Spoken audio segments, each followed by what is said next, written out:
야, 근데 이거 진짜 아무리 봐도 이건 너무 심한 거 아닙니까? 어? 아니 어떻게 이거를 이렇게 만들 수가 있냐고. 아이, 모자이크 처리하지 마. 더 이상해 보이잖아 지금.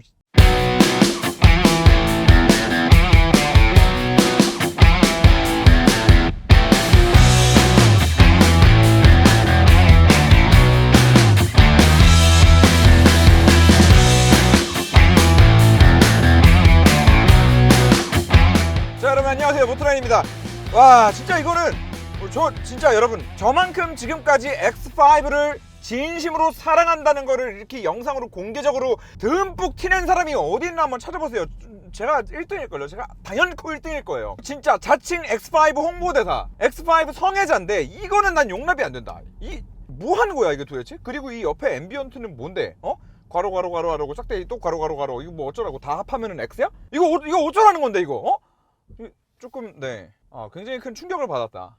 이거 X5 팬보이로서 굉장히 큰 내상을 입었다 라는 말씀을 드리면서, 제가 지난번에 X5 452를 리뷰를 했음에도 불구하고 이번에 X5 502가 나왔다라고 해가지고 이거를 또 리뷰하고 있는 이유에 대해서 설명을 좀 드려보도록 하겠습니다. 자, 결론부터 말씀드리자면 단지 452에서 502로 페이스리프트 되고 디자인 조금 바뀌고 이거 젖꼭지 좀 생기고 단지 출력 좀 늘어나고 단지 주행거리 조금 늘어난 거였다라고 하면은 저는 리뷰를 다시 하지 않았을 거예요. 원래 일반적으로 그 정도로 하면은 리뷰를 다시 하지 않습니다. 기존에 그 차량이 가지고 있는 상품성에 아주 뭐 중대한, 젖꼭지는 좀 중대할 수 있기도 하지만 이 자동차 본연의 성능을 놓고 보았을 때 그런 중대한 상품성의 변화가 보이지 않는다라고 하면 굳이 다시 리뷰를 하지 않는데, 지금 이 차를 리뷰한다라는 거는, 네 맞습니다, 이 차는 단지 452에서 502로 숫자 5가 늘어난 그 이상의, 그 한참 이상의 의미 있는 변화들을 가지고 있습니다. 자, 저희 모토라인 리뷰를 꾸준히 시청하시는 분들이라면 BMW뿐만 아니라 포르쉐도 마찬가지고 이 플러그인 하이브리드를 만드는 데 있어서 ZF라는 브랜드가 가지고 있는 영향력에 대해서는 익히 잘 알고 계실 겁니다. 그리고 다시 한번 설명을 드리자면, 자, 그 ZF라는 브랜드가 이 플러그인 하이브리드 차량에 왜 중요하냐. 자, 이 X5를 예로 들면 기존 X5 내연기관 차량 같은 경우에는 ZF에서 단지 8단 미션만을 만들어서 납품을 합니다. 자, 그런데 하이브리드가 되면서 어떻게 돼요? 엔진과 미션 사이에 들어가는 모터, 그 모터가 미션 하우징에 함께 패키징이 돼서 ZF에서 원래 미션 토크 컨버터 들어가는 자리에 모터 집어넣고 이거를 원래 내연기관 8단 미션과 동일한 사이즈로, 완벽하게 동일한 사이즈로 만들어서 거기다가 그냥 모터만 넣는 것도 아니고 이 고전압을 컨트롤할 수 있는 모든 모듈까지 다 만들어서 그냥 자기네가 원래 팔던 8단 미션을 쓰고 있던 제조사라면은 그 누구든 플러그인 하이브리드용 8단 미션으로 바꿔주기만 하면은 얼마든지 플러그인 하이브리드 차량을 만들 수 있도록 그 패키징을 만들어가지고 납품을 해준단 말이죠. 자, 그럼 결국에 무슨 말이냐? 하이브리드 차량에 있어서 가장 중요하다고 할 수 있는, 모터로만 가다가 엔진이 개입됐을 때, 엔진이 빡 붙으면서 출력이 확 늘어날 때 그 느껴지는 이질감을 얼마나 잘 컨트롤하냐의 문제도 결국에는 ZF의 손에 달려있는 거다. 이 X5도 마찬가지로 지금 이렇게 모터로 가고 있다가 갑자기 악셀을 확 밟았을 때 엔진이 싹 붙으면서 출력을 쫙 분출해줄 때 이 엔진과 모터의 출력을 적당하게 잘 버무려가지고 이렇게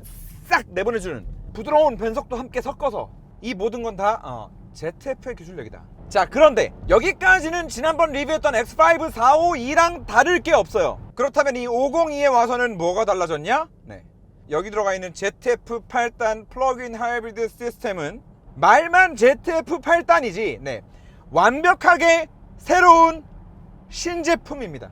자, 그리고 이걸 자동차로 비유해 본다면, 자동차 새로운 모델이 출시됐어, 풀 모델 체인지가 나오면 우리는 몇 세대라고 해가지고 아예 이 전 세대와는 정확하게 선을 그어주죠. 지금 그거랑 똑같은 겁니다. 그래서 얘는 ZF 8단, 얘는 이제 4세대 모델이에요. 바로 이전 X5 452까지만 하더라도 3세대 모델이 들어갔었고 3세대에서 4세대로 전환이 되면서의 가장 핵심 포인트, 다른 말로 ZF가 이 4세대 8단 미션을 만들면서 가장 중점을 뒀던 포인트는 바로 주행거리입니다.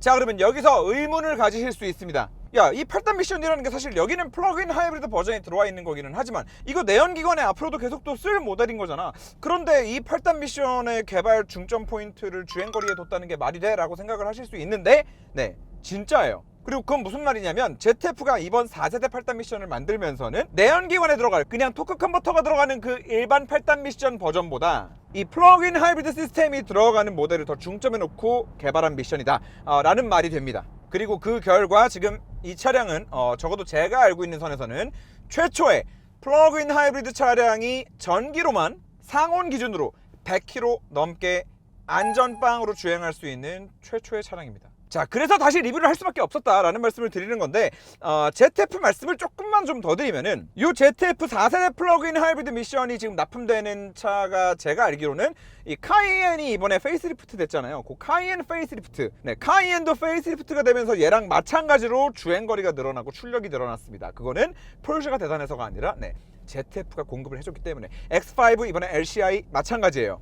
갑자기 주행거리가 늘어나고 출력이 늘어난 거는 뭐 BMW가 뭐 배터리 밀도를 뭐 어쩌고 뭐 배터리가 조금 더 늘어났어요 뭐 이런저런 말들이 있는데, 핵심은 네, ZF가 새로운 시스템을 개발해서 공급을 해줬기 때문입니다. 자, 그리고 ZF가 이번에 이 주행거리에 중점을 두고 이 4세대 플러그인 하이브리드 미션을 개발했다고 말씀을 드렸는데, 그걸 좀 더 구체적으로 말씀을 드리면, ZF는 독일 회사잖아요. 그런데 독일 사람들의 일 평균 주행거리가 80km 내외라고 합니다. 독일 사람들 평균 하루에 80km를 운전한다는 거지. 그래서 ZF의 미션은 한번 충전을 하고 안전하게 하루 동안 평균적으로 운행을 하는 사람들이 전기로만 올데이로 운전을 할 수 있는 그런 PHEV 시스템을 만드는 게 이번 4세대 미션 개발의 중점 과제였다라고 해요. 그리고 그걸 달성하기 위해서 새로운 모터, 그리고 고전압을 컨트롤하는 패키지들도 전부 다 바뀌어서 실제로 성능은 더 좋아졌지만 이전 시스템 대비해서 무게는 더 감소시켰습니다. 덕분에 지금 이 차량 같은 경우도 452 대비해서 배터리 사이즈가 늘어났거든요. 근데 배터리 사이즈 늘어난 것 치고는 공차 중량이 10kg밖에 안 늘어난 거야. 그래서 와, 뭐지 하고 있었는데 알고 보니까 배터리가 10kg만 늘어나가지고 공차 중량이 10kg 늘어나는 게 아니라, 배터리는 실질적으로 더 늘어났지만 ZF에서 이번에 새로운 패키징을 개발하면서 무게를 굉장히 많이 좀 절감을 시켰기 때문에 거기서 상쇄되는 무게가 있었던 거죠. 그리고 이렇게 패키징을 간소화하는 데는 여러 가지 이유가 있는데, 일단 이렇게 PHEV 차량들이 주행거리를 길게 뽑아야 되는 이유도 있지만,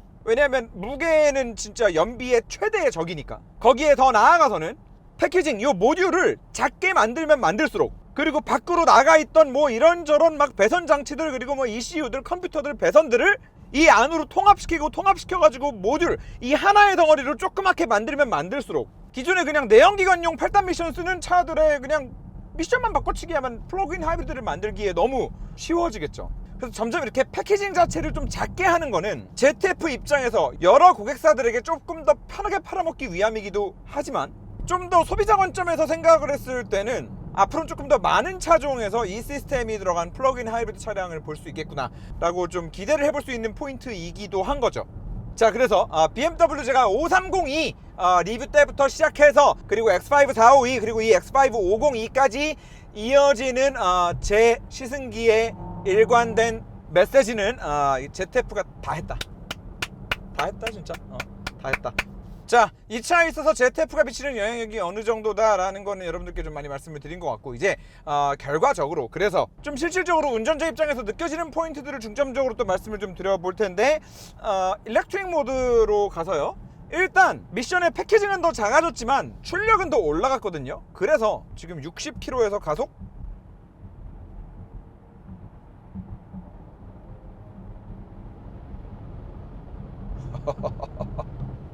야, 이거는, 자, 물론 이 가속력이 전기차만큼의 가속력이 나오진 않아요. 심지어는 이 가속력은 레이 EV의 가속력보다도 느리기는 해요. 자, 그런데 레이 EV처럼 출력이 아주 낮은 모터가 들어가 있는 그런 전기차와 굳이 만약에 비교를 한다고 했을 때 크게 다른 점은, 차가 안 나가는 거랑은 별개로 얘가 이렇게 답답한 느낌을 주지는 않는다는 거예요. 그리고 이게 어떻게 그럴 수 있냐면, 그 플러그인 하이브리드 차량들은요, 여러분, 얘가 모터가 어디에 결합돼 있죠? 미션에 결합돼 있잖아요. 그래서 모터가 돌면 그 최적의 힘을 쓸 수 있는 구간으로 얘가 똑같이 변속을 합니다. 모터를 쓰면서도 이 8단 미션을 그대로 쓰는 거예요. 전기차랑 굉장히 큰 차이점이 여기서 나오는 거죠. 그래서 똑같이 레일을 가지고 80에서 풀악셀을 친다.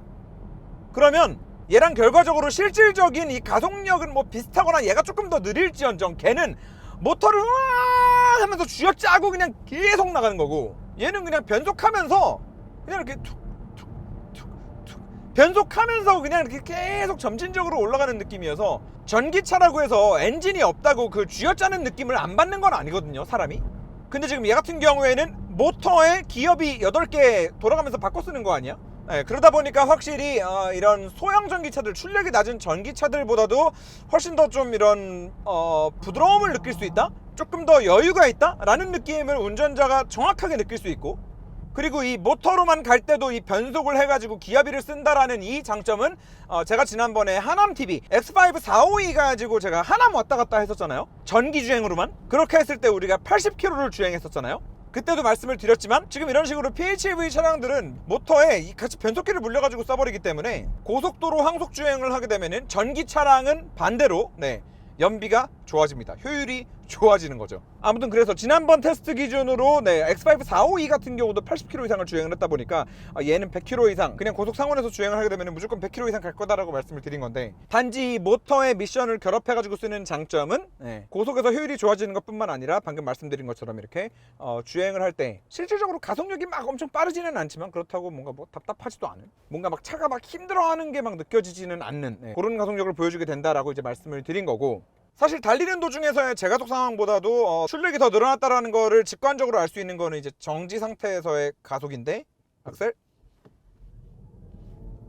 1단, 2단, 3단, 4단, 이 정도면 근데 지금 해보다 보니까 452 때보다 이 모터로만 구동하고 있을 때 이 변속 느낌 있죠. 이 변속 느낌이 조금 꿀렁임이 좀 생겼네요. 방금 제 고개가 이렇게 왔다 갔다 했잖아요. 일부러 그런 게 아니라 변속할 때 한번 흡 하고 끊어지는 거거든요. 근데 그 느낌이 조금 있네요. 이거는 X5 452 같은 경우에는 물론 얘보다 처음에 출발할 때 출력은 한참 낮고 속도도 한참 낮긴 했지만 변속될 때의 느낌이 꽤나 부드러웠거든요. 근데 얘는 변속될 때 풀악셀을 하고 있으니까 확실히 좀 이렇게 울컥울컥 하는 게 있고, 아무래도 그냥 출력이 더 세졌기 때문에 느껴지는 이 반동이 아닌가라는 생각은 들지만, 뭐 어쨌거나 기존에는 없었던 부분이다 보니까 이런 게 생겼다라는 거 여러분들께 좀 말씀을 드리고, 브레이크 시스템이 좀 개선되지 않았을까라는 기대를 했는데 브레이크 시스템은 여전히 개선되지 않았습니다. 그리고 뭐가 개선되지 않았냐? 진짜 낭창해요. 낭창. 그리고 그 낭창한 게 이제 뭐 고속으로 달리고 있을 때보다도 저속에서 가다서다를 많이 반복해야 되는 그런 상황에서 일단 브레이크 페달이 들어가는 이 스트로크 자체도 굉장히 좀 짧아졌고, 그러니까 이런 거예요. 우리가 0부터 100을 이만한 각도 안에서 컨트롤하라고 하면은, 발로 컨트롤하라고 하면 얼마나 편하겠어요. 더 부드럽고 세밀한 컨트롤이 되겠죠. 그런데 스트로크를 반으로 줄였어. 이렇게 줄여놓은 상태에서 요 안에서 똑같이 0이랑 100을 컨트롤 해보래. 이 부드러운 브레이킹이 쉽지 않겠죠, 당연히. 그런 맥락인 거고, 거기에 추가적으로는 기존에는 0부터 100이 쭉 들어가다 보면 이제 뻑뻑해지는 게 느껴지면서, 이렇게 담력이 느껴지면서 발로 차를 부드럽게 컨트롤하는 게 좀 더 수월했다라고 하면은 이 전자식 브레이크로 오면서 이 누르고 나서도 이게 좀 막 용수철 같은 띠용띠용 하는 그런 느낌 때문에 이 미세한 브레이킹이 좀 힘들어졌는데, 그게 좀 개선되지 않았을까 기대를 했지만 그대로입니다. 적어도 제가 느끼기에는 그대로예요. 그래서 그 부분 좀 이제 아쉽게 느껴지는데, 뭐 그 브레이크 시스템은 사실 분명히 큰 단점이지만 그거 하나 때문에 이 차를 사냐 못 사냐가 뭐 좌지우지 될 정도의 요소는 또 아니라고 생각을 합니다. 그리고 같은 맥락에서 현대기아의 전자식 브레이크 시스템들도 좀 문제가 있는데, 현대도 그렇고 BM도 그렇고 좀 빨리 개선이 됐으면 좋겠습니다. 벤츠는 괜찮고요. 그리고 포르쉐, 아우디 괜찮습니다. 그리고 그 외에 이 차가 가지고 있는 기본적인 운동 성능들 있죠. 진짜 이렇게 뚱뚱한 애가 이런 아주 그냥 경쾌한 움직임을 보여주죠. 그리고 이렇게 경쾌하면서도 또 승차감이 굉장히 고급스럽죠.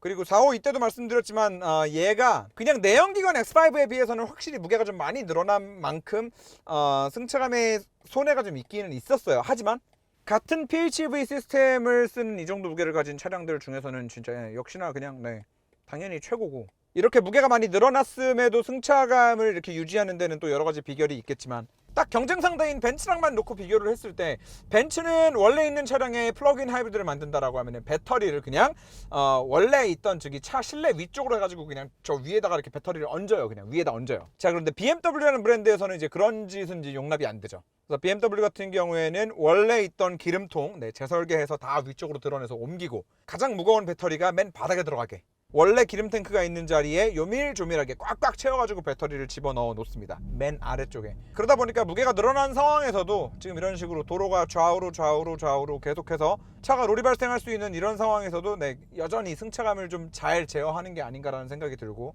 지난번에 현대차 리뷰하면서도 말씀을 드렸던 건데 이제 BMW도 그 시승차 보내실 때 저기 공기압 체크 좀 잘 해가지고 보내주시면 너무 좋겠습니다. 야, 이거 진짜 깜짝 놀랐습니다. 공기압 보고. 예. 이거 뭐 일부러 이거 승차감 더 안 좋게 보이려고 이렇게 하는 것도 아니고 공기압을 왜 그렇게 진짜 미친 듯이 막 넣어가지고 보내시는지 모르겠네. 아무튼 공기압 제대로 맞춰가지고 탔을 때 452 때 말씀드렸던 것과 비슷한 수준의 역시나 만족스러운 이런 안락한 주행 감각 보여준다. 그리고 역시나 이 무게를 생각한다면 이 하체에 급격한 움직임을 넣었을 때 이 반응해주는 이 리스폰스나 이 하체에서 여유 있게 받아내주는 그런 느낌 또한 동일한 것 같습니다. 그리고 와 이건 진짜 뭐 그나마 처음 바뀌었을 때보다는 좀 뭐 괜찮아진 건 사실이긴 한데 여전히 좀 그렇다. 자, 그리고 지금 뭐 국내외 커뮤니티를 뜨겁게 달구고 있는 이슈 또 한 가지는 이 스탑앤고 비활성화할 수 있는 버튼이 사라졌죠. 그래서 이 차량은 하이브리드 모드로 다닐 때 엔진이 작동하고 있다가 차가 거의 멈출 때쯤이 되면 무조건 스탑앤고가 작동하게 됩니다. 무조건 엔진 시동이 꺼지게 되어 있어요. 그래서 지금 뭐 국내 커뮤니티들 뿐만 아니라 이제 해외 커뮤니티들도 지금 난리가 난 상황인데, 사실 BMW 이전에 이 스탑앤고 비활성화 버튼을 먼저 없앤 브랜드가 있죠. 볼보입니다. 다만 이 BMW 같은 경우에는 볼보랑은 저는 좀 결은 다르다고 봐요. 볼보는 에어컨 컴프레셔부터 시작해서 아직은 엔진이 작동해야만 그 엔진이 돌아가는 거랑 같이 앞쪽에 그 벨트로 묶여가지고 구동되어지는 부품들이 있는 상태에서 그게 아직도 남아있는데 스탑앤고 정차 시에 엔진 시동을 꺼버리는 거를 비활성화할 수 있는 버튼을 없애버리고 그거를 운전자한테 그냥 강제했단 말입니다. 결과적으로 한여름에 지는 괜찮다고 판단해가지고 시동을 막 꺼버리는데 찬바람이 잘 안 나와요. 그러면 뭐 얘도 마찬가지지만 그거 하기 싫으면은 이렇게 뭐 스포츠 모드로 한번 바꿨다가 다시 드라이브로 오거나 아니면은 뭐 패들 시프트로 뭐 수동 모드로 바꾸거나 그러면은 이제 그게 해제가 되는데, 그럼 결국엔 또 다시 오토 모드로 돌아가야 되니까 그건 사실 너무 불편해가지고 못 쓰는 거고. 아무튼 볼보 같은 경우에는 그랬지만 지금 이 모델 같은 경우에는 에어컨 컴프가 더 이상 엔진에 벨트로 묶여 있지 않습니다. 뒤에 고전압 배터리 들어가 있잖아요. 그래서 그 고전압 전력으로 에어컨을 작동합니다. 그리고 사실 어차피 하이브리드 모드로 다닌다라고 생각했을 때는 엔진이 워낙에 껐다 켜졌다를 자주 하다 보니까 크게 뭐 이게 불편한 게 있을까라는 생각이 드는데, 중요한 거는 여러분 지난번 드럼 브레이크 사태 때도 마찬가지고요. 그 아직도 멍청한 애들은 와가지고 야 그래서 너 아직도 드럼 브레이크 들어간 뭐 ID4가 그렇게 좋냐 뭐 이 지랄들을 떠는데, 뭐 아무리 설명을 해도 왜 설명을 못 알아듣는지 모르겠지만 폭스바겐이 ID4에 돈 아끼려고 드럼 브레이크를 넣은 게 아닙니다. 자, 유로 7 규제에서 이제 전 세계 모든 자동차 메이커들은 브레이크 분진과 타이어 분진을 저감시켜야만 하는 과제에 직면해 있습니다. 이건 직면한 거예요. 그걸 대응하기 위해서 폴샤 같은 경우에는 PSCB 브레이크도 만들고 폭스바겐은 드럼 브레이크도 채택을 해서 최대한 브레이크 분진을 저감시키는 겁니다. 그리고 이렇게 브레이크 분진을 저감시키기 위해서 드럼 브레이크를 다시 쓸 때는 안전을 담보로 하는 게 아니에요. 절대로. 무슨 회사 망할 일 있어? 무슨 말이냐? 다 환경 규제에 의한 것들이라는 말입니다. 자, BMW도 마찬가지예요. 스탑앤고 기능을 넣어놓으면 뭐예요? 타는 사람들마다 그거 나는 자꾸 뭐 정차할 때마다 시동 꺼지는 느낌이 너무 싫어 라고 하면서 그거 다 끄고 다니면 그게 사실 배출가스 저감이 안 되는 거잖아요. 결국에 모든 것들은 다 이제 규제에 의해서 가는 것들이고, 자동차 브랜드 입장에서 생각을 한다면 당연히 스탑앤고 기능 자체를 넣기 싫겠죠. 아니 엔진 그냥 계속 돌아가도록 냅두는 게 낫지. 그거 껐다 계속 하면은 엔진에 뭐가 좋겠어. 그리고 자꾸 껐다 계속 하다 보면은 엔진 내구성에도 영향을 미칠 거고, 그러다 보면은 결국에는 비용 올라갈 거고, 비용 올라간 만큼 소비자가 올라갈 거고, 그러면은 가격이 올라가는 만큼 자기네 상품의 경쟁력이 떨어지는 걸 텐데 뭐 좋다고 뭐 이런 걸 하고 싶겠냐고. 자, 그래서 저도 스탑앤고를 정말 극혐하는 사람이거든요. 저도 정말 극혐하는 사람인데 이거를 욕하더라도 알고 욕해야 된다. 만약에 나는 유로에서 지금 가고 있는 이 환경 규제, 탄소 배출을 저감해야 된다라는 거, 그리고 유해물질 배출을 저감해야 된다라는 그 큰 맥락에서 나는 그걸 반대한다 라고 하면은 그걸 욕해야 되는 거지. 사실 이거 BMW를 욕할 일은 아니라는 거. 아무튼 그래서 욕하자. BMW 욕하자. 근데 이제 알고 욕하자. 뭐 이렇게 말씀을 드리는 거고, 그리고 이제 이런 거 좀 욕하자. 뭐